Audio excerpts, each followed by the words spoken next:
entramos en una etapa importante de la iglesia, de la vida de cada uno de los que dicen ser hijos de Dios. Y es la etapa del fin de año, es una etapa bonita. Nadie está diciendo que Jesucristo haya nacido en diciembre, ni nada de eso. Es una etapa para nosotros en que nos avivamos un poco, comenzando con el tiempo de acción de gracia, comenzando con esa fecha que por vivir en Estados Unidos nos llega tanto al corazón, porque es un momento en que una nación, o por lo menos esta, hasta donde nosotros sabemos, se detiene para dar gracias a Dios. Y así fue el origen del Día de Acción de Gracias. De todas maneras, eso lo vamos a recordar el día que tengamos el desayuno que tenemos habitualmente el Día de Acción de Gracias. Por cierto, les estoy invitando a que hoy mismo ya, si quieren, se pueden apuntar para ese desayuno, 8 de la mañana, aquí dándole gracias al Señor. Y después, primero desayunamos y después, como diría el viejo refrán, pues muerto delante de la gritería atrás, almorzamos y después venimos y damos gracias a Dios. Yo creo que es mejor dar gracias a Dios después de haber roto el ayuno. Ese es el desayuno, ¿ok? El ayuno que hacemos todos los días, desde las 8 de la noche que comemos, o los que comen más temprano o más tarde, hasta el otro día. Nosotros ayunamos todos los días, pero después desayunamos, ¿ok? Ese es el ayuno que hacemos nosotros. Y es una etapa linda porque hacemos y practicamos algo que no puede faltar en la vida cristiana, que es no es que en ese mes sea el único tiempo en que nosotros, este mes en que nosotros nos detengamos a dar gracias. Es el mes en que tratamos de aprender o de ser más agradecidos, de motivarnos más, de exhortarnos más los unos a los otros a esa práctica, a esa disciplina que tan importante es para Dios. Dios dice que demos gracias a Él por todo, porque eres bueno, ¿ok? Y una y otra vez la Escritura nos exhorta a dar gracias. Yo les digo, debiera ser un distintivo de toda la raza humana. Yo creo que todos los seres humanos debieran ser agradecidos, pero tristemente no es así. A la gente le cuesta trabajo agradecer. Y muchas veces lo que sucede es que nuestro agradecimiento es desmedido, no está puesto en el lugar correcto. El agradecimiento no es a la persona o a la cosa a quien debemos agradecer. No agradecemos a quien de verdad merece nuestro agradecimiento. Con motivo de este tiempo, vamos a comenzar a dar gracias. Y vamos a comenzar hoy tomando la cena del Señor. Y vamos en la cena a explicar motivos importantes para darle gracias a Dios. Yo creo que hay allí aspectos importantes en la cena que nos obligan a nosotros a cambiar nuestra vida. Nosotros tenemos que, a veces nos duele, nos parte el corazón decir, ¿a quién tiene acción de gracias? Y en ese momento, puede ser que sea que los hermanos no están pensando en eso constantemente. Pero yo les digo a ustedes, todos los días debiéramos pensar en qué tengo que ser agradecido a Dios. Y siempre va a haber algo. Si debe ser un distintivo de toda la raza humana, debe serlo mucho más de aquellos que son hijos de Dios. Nosotros tenemos a quien agradecerle de manera constante. Muchas veces le agradecemos a alguien algo y a los 3 días tenemos que desagradecerle por algo malo que nos hizo. Tristemente nos damos cuenta de que había un interés, que había una mala intención y no quiere decir que dejemos de ser agradecidos con las buenas acciones. Pero eso no sucede con Dios. Con Dios podemos ser seguramente de una manera constante, agradecidos, sin temor a que lo próximo que venga de Él no sea también producto de su amor y por tanto tengamos que seguir agradeciéndole. El cristiano debe vivir permanentemente agradecido a Dios. Cuando nosotros examinamos la cena del Señor y vemos lo que allí pasó, nosotros nos damos cuenta, y quiero recordarlo con ustedes, y quiero, después vamos a leerlo, vamos a leer esa porción que aparece en la primera carta a los Corintios en el capítulo 11, acerca del momento en que el apóstol Pablo nos dice, nos recuerda a los Corintios y por tanto a nosotros lo importante que es celebrar la cena y cómo fue que se celebró la cena. Déjenme recordarles que lo que aquí se está celebrando en el momento en que Jesucristo instaura la cena es la Pascua judía, ¿verdad? La Pascua judía que tenía el propósito de recordar aquel tremendo milagro que hiciera Dios con su pueblo, de sacarlo de Egipto, de sacarlo del sufrimiento, de proveer para que pudieran salir, para que pudieran ser libres, poder vivir en comunión con Él, ir a alabarles al desierto, caminar con Él, ir de su mano. Y Él les dijo que esto tendrían que recordarlo por siempre. Cuando esta Pascua se celebraba, que duraba además 7 días, cada vez que se iba a comer para la celebración de la gran cena con motivo de la Pascua, se oraba por los alimentos. ¿Ok? Y Jesucristo está celebrando esta Pascua. Y ya se oró, ya comió, ya se comió, ya se está comiendo.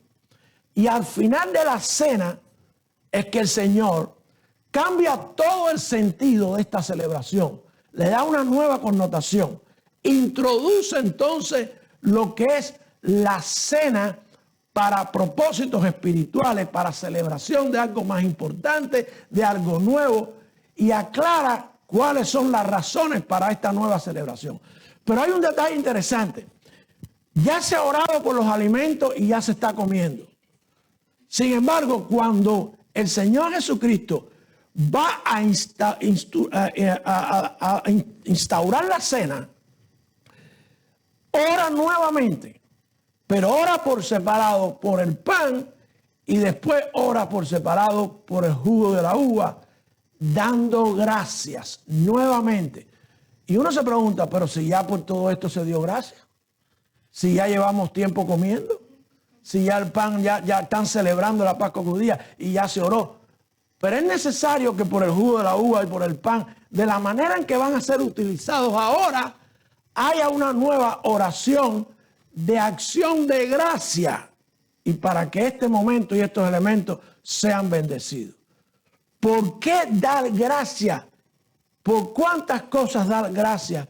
¿O cuáles son las razones más importantes para dar gracias cuando oramos, cuando vamos a tomar el pan, cuando vamos a tomar el jugo de la uva? ¿Y por qué añadir a esas acciones de gracia lo que viene después de la cena? Que es ni más ni menos que el cumplimiento de algunas promesas que se mencionan allí durante la cena. Voy a pedirle que se pongan de pie nuevamente en la primera carta a los Corintios, en el capítulo 11, que también es la porción que vamos a usar para compartir la cena esta mañana. En el versículo 23 a 26 del capítulo 11 de la primera carta a los Corintios, dice la palabra del Señor.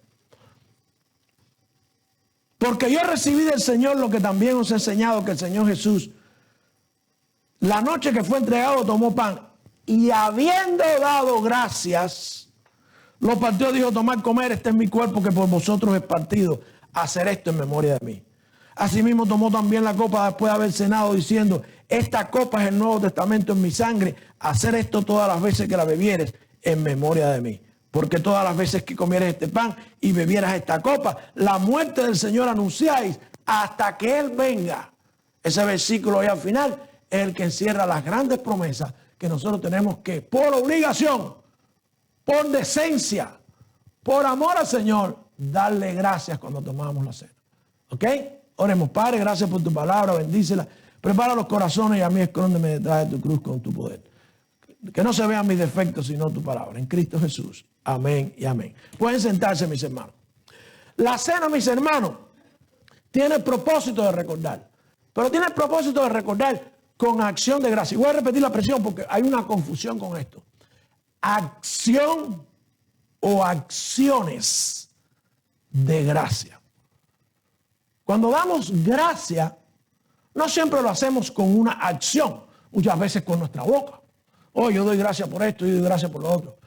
Pero tristemente, y a mí me emocionan mucho las reuniones de acción de gracias, sobre todo las del día de San Giving, cuando después que tomamos el desayuno. A mí me emociona, me siento muy bien ver los hermanos dando gracias. Pero esa expresión verbal con los labios muchas veces no se corresponden con acciones. En realidad vivimos agradecidos. Oh, porque así lo veo yo muchas veces en el mundo. Oh, yo soy agradecido con fulano y yo hago esto por fulano y con fulano. Y yo hago esto porque estoy agradecido. A mí nunca se me olvida Creo que les he hecho la historia otras veces. Una vez estábamos visitando a una persona, le presentamos el plan de salvación y la persona entendió perfectamente y creyó y oró. Y cuando le dijimos que ahora le tocaba ser agradecido con Dios por haberlo salvado, congregarse, que es parte de nuestro agradecimiento para con Dios, entre otros de los beneficios que tiene. Oh, no. Eso sí no, porque yo no puedo fallarle a los testigos de Jehová, porque ellos fueron los que me trajeron aquí. Nosotros nos quedamos locos, porque el hecho de que haya llegado a Estados Unidos era más grande que el hecho de que haya sido salvado por Cristo. Y pretendía ser agradecido. Había una actitud que uno dice, wow, qué actitud, una actitud digna a veces de imitar. Hay personas que quieren ser agradecidos por el favor que han recibido. Y eso no es malo, eso es bueno. Pero hermanos, no hay nadie a quien más, a quien mejor y a quien constantemente dar gracias que a Dios. A veces Dios usa a la gente. Yo pienso que a mí nadie me tiene que agradecer nada. Yo pienso que todo lo que la gente piense que me tiene que agradecer a mí, se lo tiene que agradecer a Dios. Yo he sido el siervo inútil, el instrumento de Dios, para que alguien, si acaso, disfrute de algo. Pero eso viene de Dios. Y me cuido mucho de decírselo a la gente cuando ayudamos a las personas, cuando conocemos a alguien y le damos una mano. Que sea Dios el que reciba la gloria. Que sea Dios el que reciba nuestra manifestación de agradecimiento. Pero hay muchas veces en que las acciones no tienen que ver con lo que nosotros en realidad estamos agradecidos o con quién estamos agradecidos. A veces lo decimos de labio. En el caso de Dios, muchas veces decimos, sí, estamos agradecidos, cosas que está costando mucho trabajo. A veces, cada miércoles tenemos una reunión de oración y la primera oración es una oración dando gracias por todas las cosas. Y a veces cuesta trabajo que los hermanos piensen, se den cuenta. Yo no voy a decir que es que no quieren, yo voy a decir que es que se olvidan, que no razonan en que todo lo que tenemos y hemos recibido es porque Dios nos lo ha dado. Todo. Usted no ha sido capaz de nada, hermano. Usted no ha sido capaz de lograr nada. Ha sido la mano de Dios que se lo ha permitido, empezando porque le ha dado vida. ¿Sabe una cosa por la que tenemos que dar gracias a todos? Gracias a Dios porque mi mamá no me abortó.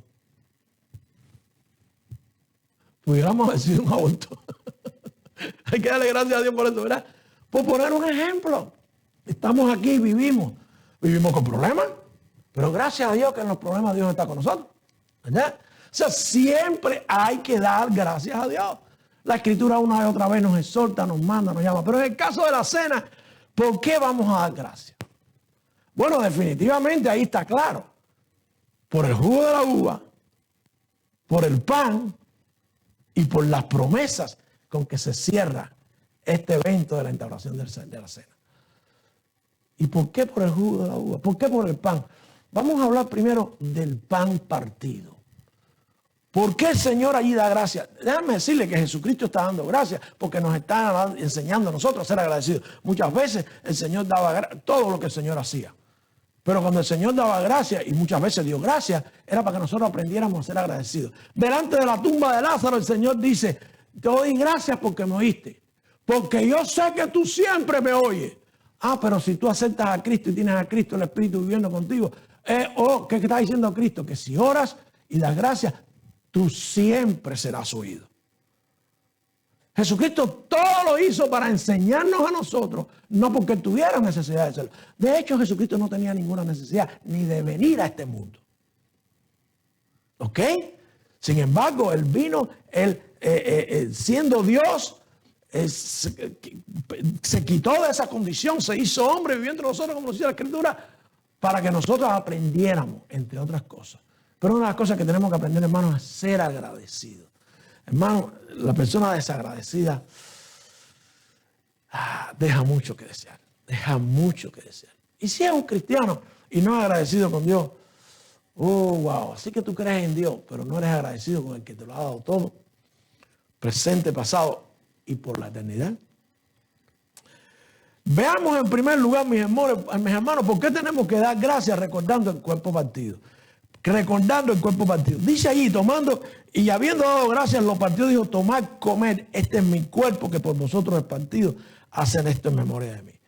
¿Por qué nosotros tenemos que dar gracias? Porque el cuerpo del Señor Jesucristo fue partido. Hermanos, cuando nosotros vivíamos en el Antiguo Testamento, dice que el animal tenía que ser desangrado. Dice en Levítico que el macho cabrío sobre el cual cayó la suerte para el macho cabrío expiatorio sería presentado delante del Señor para hacer expiación sobre él. Tenía que ser muerto, desangrado, tenía que ser acabado. Sin embargo, nosotros tenemos al Cordero de Dios que quita el pecado del mundo, ofreciéndose a sí mismo de una vez y por todas para que nosotros tengamos el perdón de pecado. Ese cuerpo partido no fue una casualidad, ni fue una patraña judía. Ese cuerpo partido fue preparado, ese cuerpo partido fue dado para que nosotros tuviéramos entonces acceso una vez y por siempre delante de Dios, para que todos nuestros pecados fueran ahí expiados por un solo Cordero, el de Dios, el único, el que quita el pecado del mundo. Para que nosotros, ¿por qué era necesario que se partiera el cuerpo? El cuerpo era necesario que se partiera para proveer castigo a todo lo que nosotros habíamos cometido, pasado, presente y futuro. Aún los que están por nacer encuentran en ese sacrificio expiatorio la solución a los problemas de los pecados que van a cometer. El perdón de esos pecados. Hermanos, Dios lo estableció así para abolir todo lo que estaba establecido acerca de los animales que tenían que ser sacrificados, y sacrifica a su propio hijo, sacrifica a Dios mismo ahí en la cruz, y su cuerpo tiene que ser partido porque la sangre tiene que ser derramada, que incluye entonces y nos trae a un nuevo pacto que vamos a ver entonces, que es nuestra segunda acción de gracia. En la carta a los Colosenses, el apóstol Pablo dice allí en el capítulo 1, y también a vosotros, miren otros beneficios de ese cuerpo partido, y también a vosotros que erais en otro tiempo extraños y enemigos en vuestra mente por las malas obras, ahora os ha reconciliado. ¿Saben por qué hemos sido reconciliados? Porque hay quien pagó por nuestros pecados. La reconciliación viene cuando hay perdón, cuando hay solución al daño, al problema, a lo que hemos cometido. Y Jesucristo pagó para que nosotros tuviéramos el perdón. Dice en el versículo 22, ¿cómo pagó? En su cuerpo de carne, mediante la muerte, para presentaros santos y sin mancha e irreprensibles delante de Él. Con su cuerpo Él propició, Él expió todos nuestros pecados, propició que nosotros entonces pudiéramos ser reconciliados con Dios. Dice el versículo 23, si en verdad permanecéis fundados y firmes en la fe y sin moveros de la esperanza del evangelio que habéis oído, el cual es predicado a toda criatura que está debajo del cielo, del cual yo, Pablo, fui hecho ministro. Hermanos, el cuerpo nos permite la reconciliación porque el cuerpo partido fue el pago por nuestros pecados. En 1 Pedro 2:24 dice la Escritura, quien llevó él mismo nuestros pecados en su cuerpo sobre el madero, para que nosotros, siendo muertos a los pecados, vivamos a la justicia, por las heridas del cual habéis sido sanados.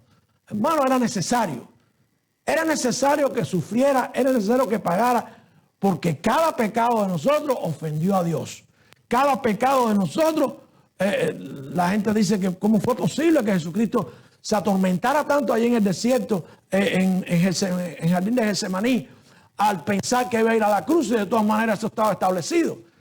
Y lo que atormenta a Jesús es el hecho de tener que pagar por cada uno de los pecados de nosotros. Y si usted hace un autoexamen en estos momentos, propio del autoexamen que hay que hacer en los tiempos en que tomamos la cena, usted se dará cuenta que hemos cometido bastante fechoría, bastante cosas sucias, bastantes perversidades, bastantes cosas que al final ofenden a Dios aunque no nos hayan cogido.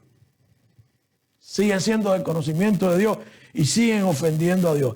Él llevó nuestros pecados en su cuerpo por el madero, dice en 1 Pedro, para que nosotros, siendo muertos a los pecados, vivamos a la justicia, por las heridas del cual habéis sido sanados. Y en Romanos 7:4 dice la Escritura, así también vosotros, mis hermanos, habéis muerto a la ley por el cuerpo de Cristo. Hermanos, si no es por el cuerpo de Cristo partido, estuviéramos todavía bajo la ley. Nadie pudiera ser salvo porque la ley no trae salvación, porque es imposible cumplirla. Para que seáis de otro, dice la Escritura, de aquel que resucitó entre los muertos, a fin de que llevemos frutos para Dios. Hay que ser agradecidos. ¿Y cuál es la manifestación de agradecimiento? Llevar frutos para Dios. No es solamente para decir gracias por tu cuerpo partido. acciones de gracia porque tu cuerpo fue partido. Frutos para con Dios. Nuestra vida, nuestras acciones, nuestras actitudes, nuestra manera de creer tienen que estar de acuerdo con lo que Dios ha hecho por nosotros. Su cuerpo fue partido. Y en Hebreos 2:17 dice la Escritura, por tanto tenía que ser hecho semejante a sus hermanos en todo, a fin de que llegara a ser un misericordioso y fiel sumo sacerdote en las cosas a que Dios atañe para hacer propiciación por los pecados del mundo. Número 1, propiciación por nuestros pecados muriendo en la cruz. Número 2, con ese perdón entonces somos reconciliados con Dios. Y número 3, a pesar de eso sigue intercediendo por nosotros. ¿Cuántas cosas para darle gracias a Dios? Tenemos comunión con Dios a través de Cristo, porque hubo sacrificio. Por eso cuando Cristo está en la cruz, el velo del templo, aquel velo que solo podía ser traspasado por el sumo sacerdote para llevar los pecados del pueblo y los suyos propios, ese velo se rasga. ¿Y saben cómo se rasgó? De arriba a abajo, para que no se pudiera cerrar más y darnos a nosotros entrada al trono de la gloria de Dios y poder tener una comunión, poder tener una relación, poder tener horas, comunicación con Él. Cosa que no era posible antiguamente hasta que Dios nos propició su Cordero que quita el pecado del mundo. De manera que por el cuerpo partido sobran las razones para dar gracias. Propiciación por nuestros pecados, reconciliación con Dios. Éramos extraños, ahora estamos en una nueva relación. Podemos entrar en una comunión con Dios. Los pecados fueron perdonados porque alguien pagó. No podían quedar sin culpa esos pecados. Todo lo que usted ha hecho, piénselo por un minuto, fue cargado sobre Jesús. Aún sus enfermedades, dice que Jesucristo las llevó, dice en Isaías. Pero fundamentalmente las enfermedades espirituales. Todo lo que lo aparta de Dios, todo lo que ofende a Dios, Jesucristo, siendo perfecto, siendo Dios, pagó por ella. El cuerpo de Dios partido, el cuerpo del Cordero que Dios propició, tenía que ser partido. Tenía que sufrir. Y déjeme decirle, sufrió lo que ni usted ni yo nunca vamos a sufrir. Yo le aseguro a usted que usted nunca lo va a sufrir. A no ser que sea crucificado. Pero yo creo que la humanidad se ha encargado de que nadie más sea crucificado. ¿Ustedes creen que va a ser alguien crucificado cuando hoy en día decir una palabra, la gente protesta por una palabra que lo ofendió y todo el mundo sale corriendo y sancionan a todo el mundo y votan a la gente solamente por una palabra que se dijo que ofendió a alguien? ¿Ustedes creen que lleguemos un día a crucificar a alguien? Pero aún aunque seamos crucificados, puede ser que lo merezcamos. Lo que no va a ser nunca cierto es que Cristo merecía esa muerte. Merecía ser crucificado. Y déjenme decirle que los crucificados morían rápido. Morían rápido porque si no morían a tiempo, entonces sus huesos eran partidos para que el cuerpo cayera y la asfixia, el colapso pulmonar fuera más rápido. Jesucristo murió cuando tenía que morir, sufrió todo lo que tenía que sufrir, pero no se le partió hueso porque eso era lo que estaba establecido. Pero el sufrimiento de Jesucristo no tiene comparación. A veces porque estamos en Navidad, nos olvidamos de eso porque se acerca la Navidad, nos olvidamos que el que nació ahí en Belén, porque si nació, no murió después por los pecados. Entonces nada más nos acordamos del sufrimiento en la época de resurrección, si acaso. Pero ese sufrimiento fue por tipo mío. ¿Vamos a darle gracias o no vamos a darle gracias? ¿Tenemos o no tenemos que dar gracias a Dios por todo lo que trajo ese cuerpo partido? Segundo lugar, Señor Jesucristo dio gracias por el jugo de la uva. Dio gracias por el jugo de la uva. Acción de gracias por el jugo de la uva. Había algo especial en el jugo de la uva. ¿Era realmente sangre? ¿Se transforma en sangre como dicen algunos? No. Hay que dar gracias por el jugo de la uva, recordando el beneficio que trajo el nuevo pacto que anuncia su sangre y que el símbolo del jugo de la uva representa. ¿Ok? El jugo de la uva representa, su sangre es un símbolo, igual que el pan lo es de su cuerpo. ¿Y qué fue lo que trajo la sangre? Dice la Escritura y leemos ahí, asimismo tomó también la copa después de haber cenado diciendo, esta copa es el Nuevo Testamento en mi sangre. Claro, dice la Escritura que para que haya testamento tiene que morir el testamentario. ¿Verdad que usted, aunque a veces los hijos empiezan a disfrutar las cosas de nosotros aún estando nosotros en vida, pero generalmente es el testamento después que morimos lo que dice con cuánto se quedó la gente. El mío no va a decir prácticamente nada. No sé con qué se van a quedar, con el perro. Pero tiene que morir el testatario, como dice la Escritura.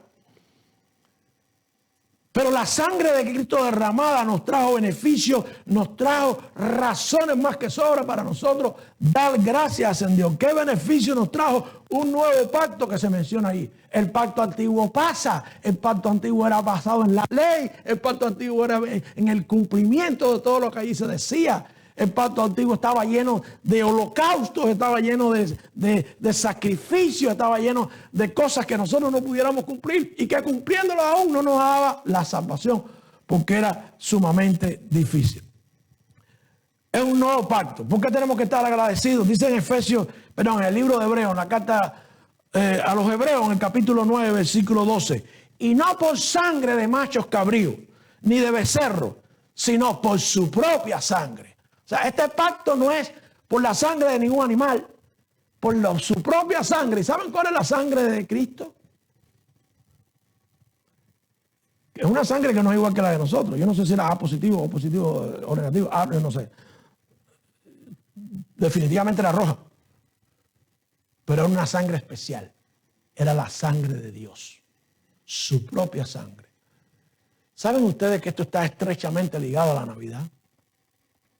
¿Saben ustedes que la razón por la que tenía que nacer de una virgen era que no hubiera participación de hombre, y al no haber participación de hombre, la sangre no era de hombre? Dice aquí, por su propia sangre entró una sola vez en el lugar santísimo, habiendo obtenido para nosotros eterna redención. Una sola vez ahí en el lugar santísimo del templo, para que nosotros tuviéramos acceso completo. Por eso que se rasga el velo, ¿ok? En el momento que estará en la cruz, cuando se queda sin sangre. ¿Ok? Ese nuevo pacto tiene que ser razón para nosotros estar agradecidos eternamente de que no tenemos. Imagínense ustedes, tener que traer animales aquí al templo.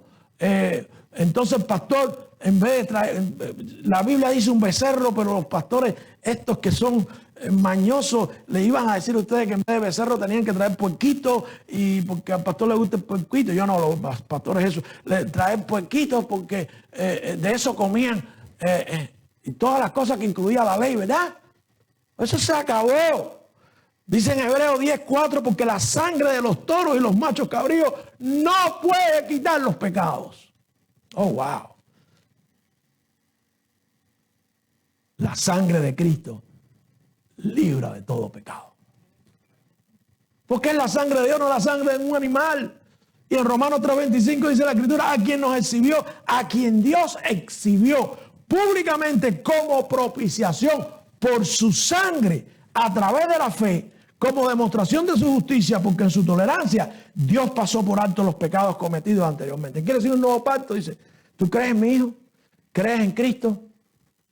No voy a tener en cuenta tus pecados. No voy a tener en cuenta tus pecados. ¿Tú crees en que la sangre derramada, tú rubricas? Yo pongo la sangre. Tú firmas en el nuevo contrato de que tú crees que esa sangre, porque es sangre de Dios, es suficiente, muriendo el testatario, para que tú tengas un nuevo testamento. Muere Jesucristo en la cruz y nosotros cogemos los beneficios. ¿Cuál es el beneficio de la muerte? Salvación, vida eterna, una vida con Cristo, una vida con Dios, de manera permanente. Dice en Efesios 2, del 12 al 19, que en aquel tiempo estabais sin Cristo. Miren otro beneficio de ese nuevo pacto. Estabais sin Cristo, alejados de la ciudadanía de Israel y extranjeros a los pactos de la promesa. Nosotros no teníamos nada que ver con los pactos de la promesa de Israel. Sin esperanza y sin Dios en el mundo. Sin Cristo no hubiera habido esperanza nunca de tener una comunión con Dios, ni remotamente tener una relación personal con Él. Pero ahora en Cristo Jesús, vosotros que en otros tiempos estabais lejos, habéis sido hechos cercanos por la sangre de Cristo. Hay que dar o no hay que dar gracias por la sangre de Cristo. Porque eres nuestra paz, que de ambos hizo uno. O sea, el judío, el gentil, el que sea, de donde sea, es uno solo en Cristo Jesús, porque Cristo derramó su sangre. Porque Él es nuestra paz, aboliendo en su carne las enemistades de la ley, de los mandamientos contenidos en ordenanza, para hacer en sí mismo de los dos un nuevo hombre, haciendo la paz, así la paz. y reconciliar con Dios a ambos en un nuevo cuerpo mediante la cruz, matando a sí mismo las enemistades. Todo eso porque la sangre rubricó un nuevo pacto. No era la sangre de los animales derramada, era la sangre del Hijo de Dios. Ay, yo no quiero dar gracias a Dios por habernos permitido entrar en un nuevo pacto, en una nueva relación, en una nueva comunión. En una relación que por fe, creyendo solamente, sin ningún ritual, sin ningún sacrificio, podemos ir delante de Él, hablar con Él. Él nos oye, Él nos contesta, Él nos lleva de su mano, Él nos da su Santo Espíritu, Él nos guía y está con nosotros y promete estar con nosotros. Pero esto no termina ahí. Estas fueron las razones por las que el Señor dio gracias. Pero esto trajo consecuencias y también promesas que nos tienen que motivar a nosotros a dar gracias cuando tomamos la cena del Señor. Miren lo que dice el último versículo de ahí del capítulo 11, el versículo 26. Porque todas las veces que comieres este pan y bebieres esta copa, la muerte del Señor anunciáis hasta que Él venga. Hermanos, ¿saben? Cuando nosotros tomamos la cena y le damos gracias a Dios por el pan, para el perdón de nuestros pecados y por el jugo de la uva, para la celebración del nuevo pacto en la sangre de Cristo, eso trae como consecuencia que nosotros tengamos la certeza de que anunciando, cuando nosotros lo celebramos y damos gracias por ello, eso no son acciones de gracia. Son gracias, damos gracias a Dios por lo que Él hizo. Pero eso tiene que motivarnos a nosotros tener acciones de gracia. Y esas acciones de gracia tenemos que decirle a Dios, gracias, porque cuando yo haga y tenga esas acciones de gracia, tú prometes algo. Por ejemplo, cuando nosotros celebramos la cena, le estamos diciendo al mundo que hay un solo camino, una sola verdad, y que ese es Cristo. Y eso trae resultados. ¿Cuál es el resultado? Que la gente cree. Hay o no que darle gracias a Dios porque cuando la gente cree se transforma, porque cuando la gente cree cambia, porque cuando la gente cree, la gente asegura su eternidad, la gente escapa del infierno. ¿Cuáles son las promesas que encierra la cena? Ahí en ese último versículo, número 1, la salvación por gracia. La salvación sin merecerla, solamente por creer por fe. Y cuando nosotros venimos a la cena, le estamos diciendo a Dios, esto que tú hiciste, lo vamos a anunciar y esa será nuestra acción de gracia. Y cuando lo anunciemos, tu promesa es que la gente va a creer. ¿Todo el mundo? No.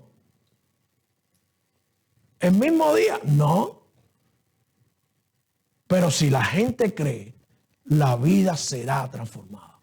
Si la gente cree, la eternidad será asegurada en un lugar diferente. Eso es promesa de Dios.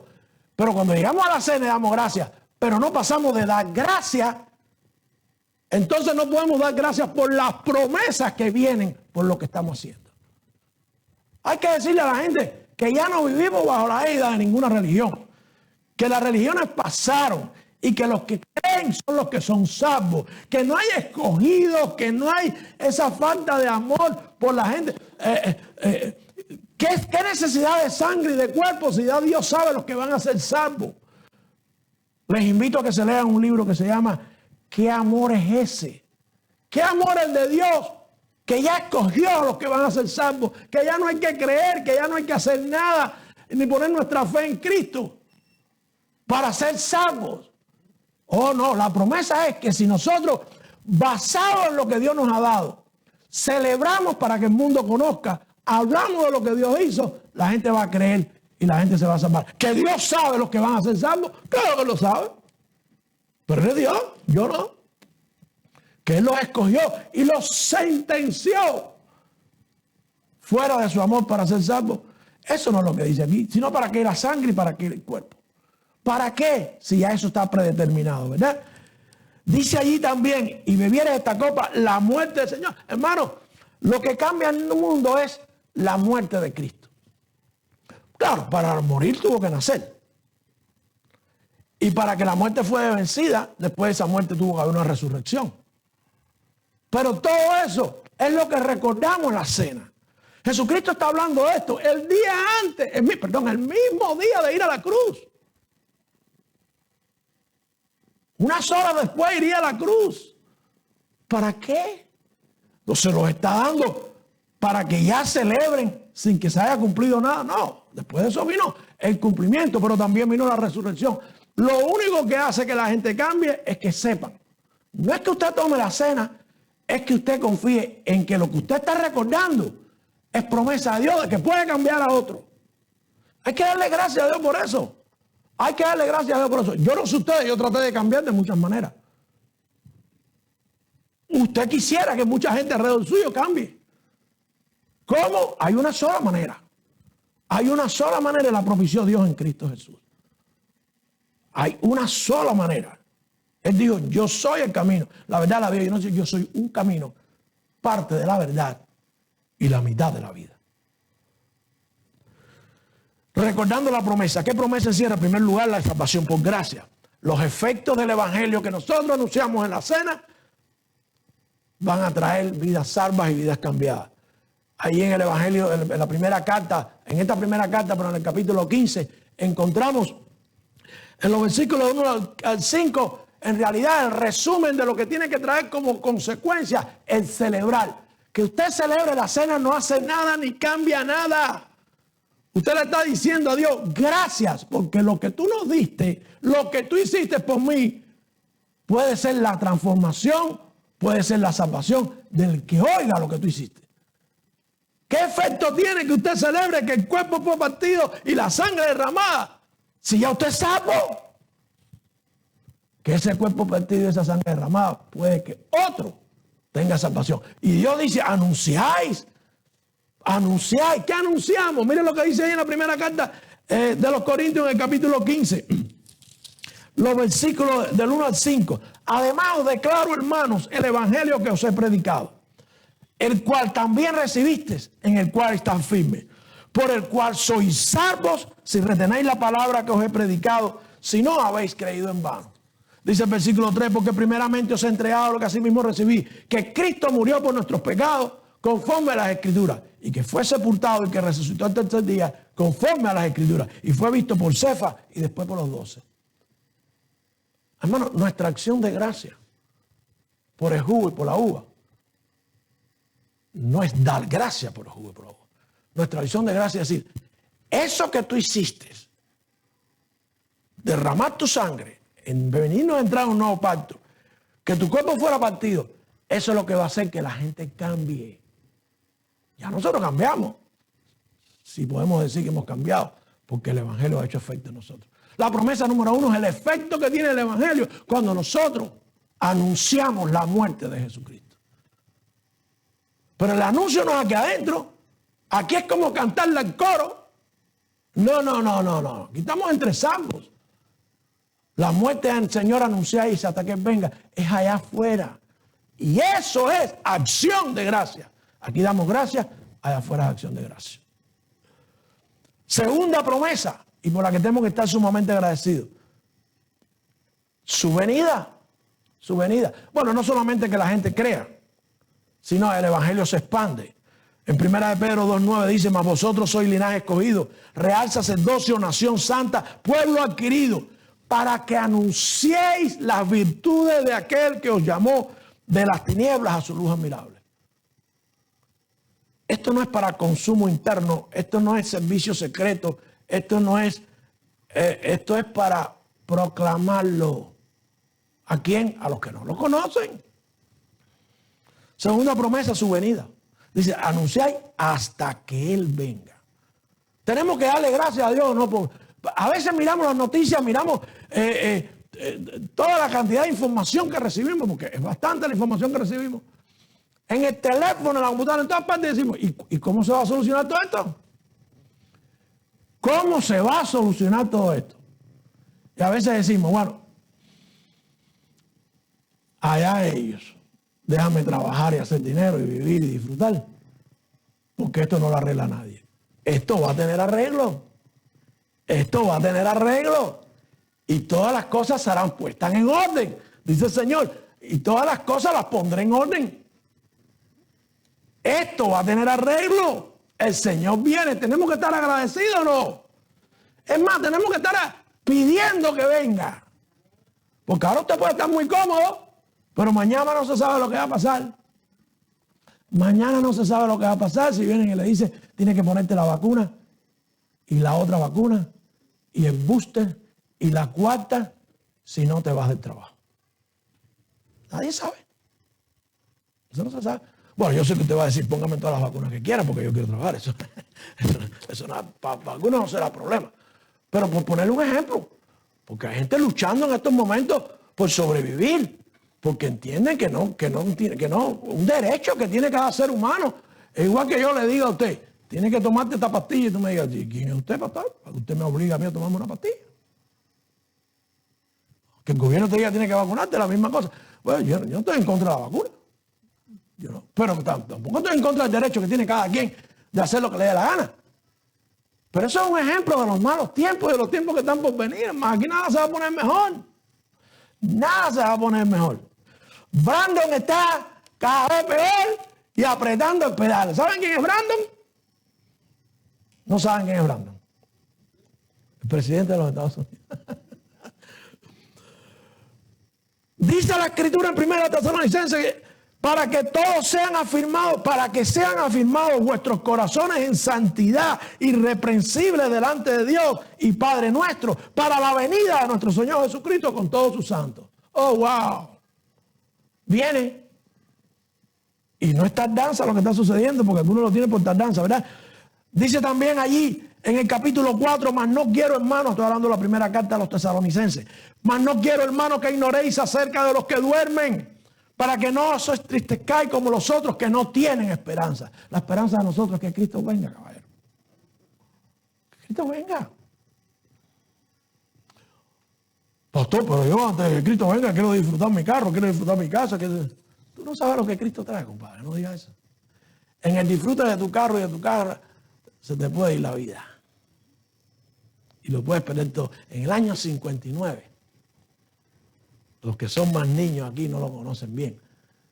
Y algunos que no son de Cuba, tal vez no sepan nada. En el año 59, la prosperidad y la bonanza rodaba por las calles en un país llamado Cuba. Y en cuestión de horas, el 8 de enero de ese año, todo el mundo se quedó sin un centavo. Cambiaron el dinero y se acabó el pan de piquito, como dice el refranero popular. Nada está escrito y todo cada vez está peor. ¿Ok? Lo que está escrito solamente que es cierto lo que dice el Señor y dice que Él vendrá. Porque si creemos que Jesucristo murió y resucitó, así también traerá a Dios con Él los que durmieron en Jesús. ¿Por cuál os decimos esto por palabra del Señor? Que nosotros que vivimos, que habremos quedado hasta la venida del Señor, no precederemos a los que durmieron, porque el Señor mismo, con aclamación, con voz de arcángel y con trompeta de Dios, descenderá del cielo y los muertos en Cristo resucitarán primero. ¡Wow! Hay que dar o hay que dar gracias por eso. Hay que dar o hay que dar gracias. Si has muerto, vas a resucitar en ese momento. Si no has muerto cuando Cristo venga, pues pasarás de un estado mortal a un estado inmortal. ¿Tú lo crees o no lo crees? La pregunta es, ¿lo crees o no lo crees? Hay que darle gracias a Dios por sus promesas. La promesa del Evangelio expandiéndose, la promesa de su venida.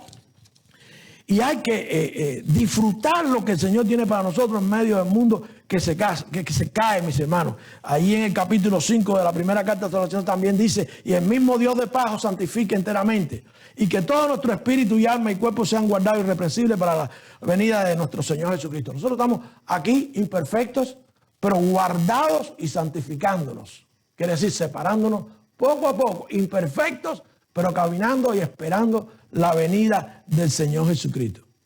Muchos no la creen, pero es promesa de Dios. En la cena, recordamos cuando Él dice, hasta que yo venga, quiere decir que con la cena recordamos la promesa y le damos gracias hoy por esa promesa de que vendrá por su iglesia. Dice en 2 de Pedro 3:4, ¿dónde está la promesa de la venida? Diciendo algunos, porque desde que los padres durmieron todas las cosas permanecen así como que estaban desde el principio de la creación, diciendo que el Señor se demora, que el Señor no viene, que no es verdad. Eso es falta de fe, eso no haber creído en el verdadero Dios y eso no es lo que celebramos en la cena.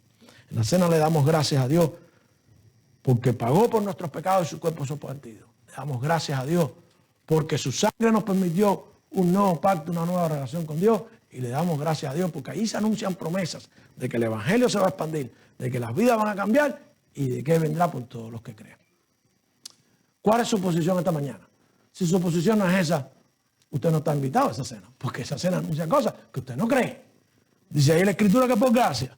¿Sabemos en realidad por qué damos gracias en la cena? ¿Sabemos las grandes cosas que recordamos cuando Dios nos dio la cena y también lo que nos ha prometido que va a ser producto de todo lo que hizo? Hermanos, el ser humano tiene mala memoria. El ser humano tiende a olvidar las cosas. Y nosotros nos olvidamos de dónde nos sacó. El judío tenía que celebrar la Pascua judía para recordar de dónde Dios lo había sacado. Del Egipto de pecado, del Egipto de maldad. Déjenme decirle a ustedes que hay gente que vive en los países de nosotros muchas veces peor que las condiciones en las que vivían los egipcios, los judíos en Egipto. Fíjense ustedes que cuando ellos llegan al desierto y nada más tienen que comer maná. ¡Ay! ¿Por qué no sacaste de Egipto donde teníamos comida? Hay gente que vive en países donde ni comida tiene. Hay gente que vive en países donde quisieran ver caer maná del cielo todos los días. Sin embargo, Dios los saca de allí. Aunque estén allí. Aunque estén ahí, muchos me dirán, es imposible estar allí. Sí, se puede estar ahí y ser cristiano. Se puede estar ahí y ser cristiano. Y Dios provee, Dios provee. Pero nosotros que hemos salido, que hemos sido rescatados, que gozamos de la bonanza de Dios, no vamos a recordar correctamente, no vamos a dar gracias y más que dar gracias, no vamos a tener acciones de gracia por lo que Dios ha hecho. ¿Cómo vamos a salir de la cena? Fui a la cena y di gracias por el jugo de la uva y di gracias por el pan. Diste gracias y damos gracias. Pero ¿y las acciones de gracia? Las acciones de gracia. Producto de esa gratitud, de ese agradecimiento. ¿Qué voy a hacer? ¿Qué voy a hacer? Para con Dios, para el evangelio, para que esas promesas que Él anuncia allí se cumplan. Voy a ser instrumento de todo eso que Dios promete. Voy a permitir que alguien conozca, anuncio lo que es la sangre y lo que es. Ninguna religión puede anunciar esto. Ninguna religión puede anunciar esto. De que su líder murió, resucitó, derramó su sangre para una relación con Dios. Nadie puede prometer eso. Pagó por tus pecados. Nadie lo puede prometer. Cristo no solo lo prometió, lo cumplió. Y no dice mentira. Que el Señor me las bendiga.